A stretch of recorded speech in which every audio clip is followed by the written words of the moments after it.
Dear students, in my previous video, I have already discussed about meaning and a few primary functions of a commercial bank.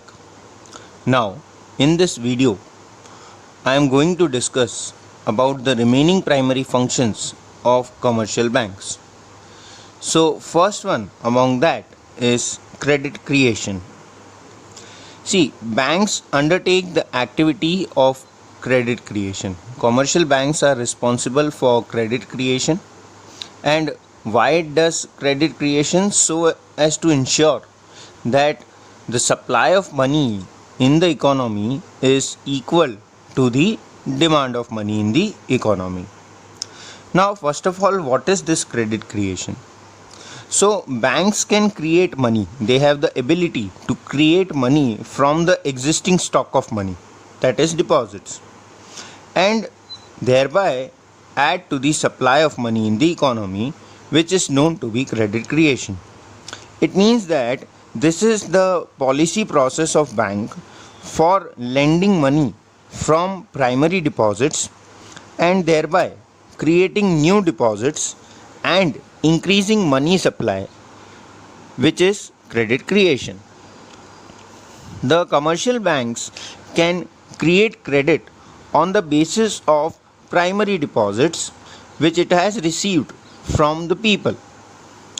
The banks can lend money to their customers by opening their account and crediting the loan amount in their favor. As soon as the client issues the check to withdraw this amount, the credit is created. Generally, the primary depositors do not withdraw all their deposits at the same time, and therefore the bank keeps a certain proportion of their deposits in the form of reserve to meet the day-to-day requirements of their depositors and lend the remaining amount to the borrowers. This leads to credit creation. That means no bank can lend the full amount of a deposit. From every deposit, first of all, the bank has to keep aside some proportion of money in the form of cash reserves, and this is also known as cash reserve ratio. A bank can lend the remaining money only. Now, let us understand this process of credit creation by the means of an example. As you can see in the table, there are 4 columns. First one is the name of banks. Second one are the primary deposits. Primary deposits, that I have already told you that these are deposits which are in the form of initial public savings with the bank. That means whenever public save their money and deposit their money, so it becomes the primary deposit for the bank. Second one is cash reserve ratio, what we have already discussed, and the last one, that is loans or advances. Now here, say for example, a builder sells a building and receives rupees 1 lakh. He deposits this money in bank A.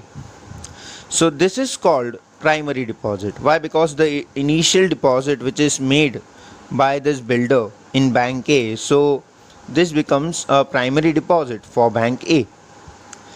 Now, if the bank keeps 20% of the deposit as cash reserve ratio, therefore out of this 1 lakh, 20,000 rupees is to be kept as cash reserve ratio, and the bank lends the remaining amount, that is 80,000, to another borrower. Suppose the bank lends this amount to a cloth merchant. It credits this amount in the account of cloth merchant because the bank does not give the amount of loan in cash, and therefore the cloth merchant needs to have a account where this amount of loan is to be deposited.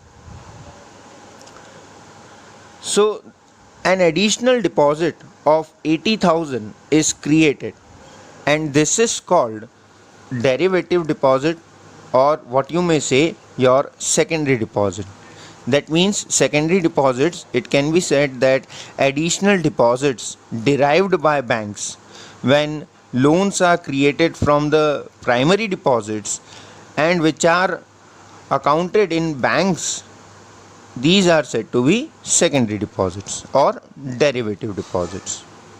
That means now both the builder as well as the cloth merchant, they both have the right to withdraw their amount. The builder has a right to withdraw rupees 1 lakh, and similarly the cloth merchant also has a right to withdraw rupees 80,000. Now, suppose the cloth merchant pays the amount of rupees 80,000 by check to a textile mill, and the textile mill deposits the check with bank B.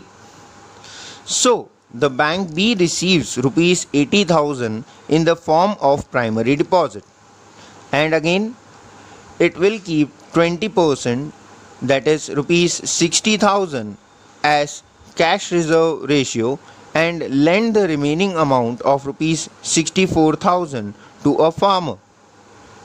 As a result, there will be a derivative deposit or secondary deposit of rupees 64,000 in bank B, and this process will go on and on to bank C, D, E or other such banks.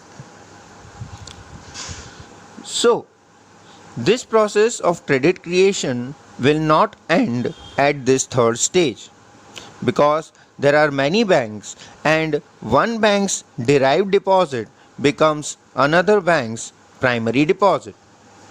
So, as you can see in the table, as per one of the formula of credit creation, if we want to know that how much of credit creation would be done, so its formula is credit creation is equals to primary deposit into 1 upon cash reserve ratio. So as per this formula, when we calculate, so the amount that will be arrived would be rupees 5 lakh of primary deposit. Of those 5 lakh, 20% would be kept as cash reserve ratio, which comes to rupees 1 lakh, and that means a new loan or new advance of rupees 4 lakh would be created. Whenever a customer withdraws more money than the deposited amount from their current account, it is said to be overdraft or OD facility, and this also leads to the process of credit creation. Now, the last function, that is interbanking transactions. As the name itself suggests, interbanking transaction, that means when one bank transacts with another bank, that means borrowing and lending done between two banks. Here, bank provides short-term and long-term credit to one another from time to time. Short-term credit is provided by one bank to another through the central bank. That means here both the banks do not come into contact directly, and this process of borrowing and lending is being done with the help of central bank. And this itself is called as call money. And the interest rate on call money is called as the call money rate. That means here when one bank lends to another bank, it does charge certain rate of interest, and this rate of interest what is charged by one bank from another bank is said to be call money rate. Thank you, students.